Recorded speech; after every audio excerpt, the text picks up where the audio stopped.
దేవుని సన్నిధానానికి వచ్చినటువంటి వారు ఎవరికి కూడా అన్నోదకాలకు లోటు లేవు.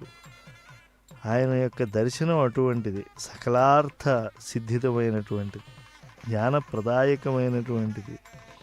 పైగా ఈ కొండ గరుడాచలం, గరుడు అమృతాన్నే తీసుకొచ్చినటువంటి వాడు. అమృతం వంటి ప్రసాద నిర్వహణ ఇక్కడ జరిగేట్లుగా చూడ్డ. కనకవర్ణం కలిగినటువంటిది ఈ కొండ అని శుద్ధ తత్వ స్వరూపులు తెలుసుకోగలుగుతారు.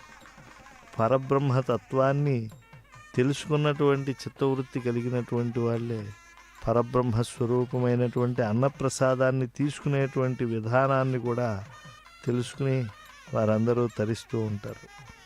ఈ క్షేత్రం సకల తీర్థాలకు కూడా ఆవాసమైనటువంటిది. జలే రక్షతు వారాహ, స్థలే రక్షతు వామనః, అటవ్యాం నారసింహశ్చ, సర్వతః పాతు కేశవః వంటి దివ్య శ్లోకాల స్మరణతో ఇక్కడ గోవిందా గోవిందా అని కీర్తిస్తూ కాలాన్ని సద్వినియోగం చేసుకునేటువంటి భక్తావతంసులకు వడ్డన చేయటం కూడా గొప్ప భాగ్యమే. శేషాచలే యన్మాహాత్యం అన్యక్షేత్రే నతత్క్వచిత్ తద్గత శ్రీనివాసస్య మహిమా నాణ్యగ శుభగ.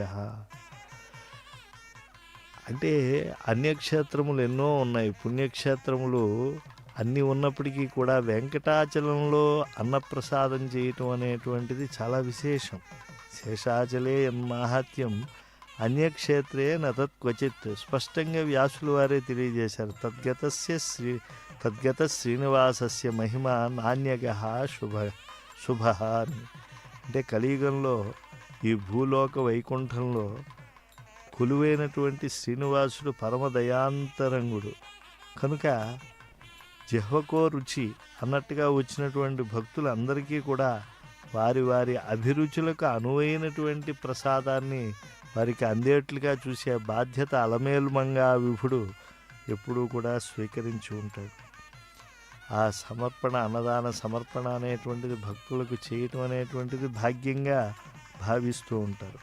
శ్రీనివాసుడు కూడా ఎన్నో నివేదనలు అందుకుంటూ ఉంటాడు ఈ క్షేత్రంలో. ఆయన నైవేద్య ప్రియుడు. ఎంతటి నైవేద్య ప్రియుడో అంతటి భక్త ప్రియుడు. కనుక ఏరి కోరి ఆరగించే రుచికరమైన వంటకాలన్నీ తాను దర్శించి భక్తులు తింటేనే ఆయనకి ఆనందం. తినినవన్నీ భక్తులు రుచి చూస్తేనే స్వామికి ఒక తృప్తి.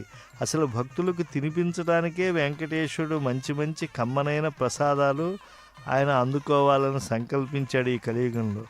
స్వామిని మించిన నైవేద్య ప్రియుడు, భోజన ప్రియుడు అసలు ఈ విశ్వంలో మరొక్కరు లేరు.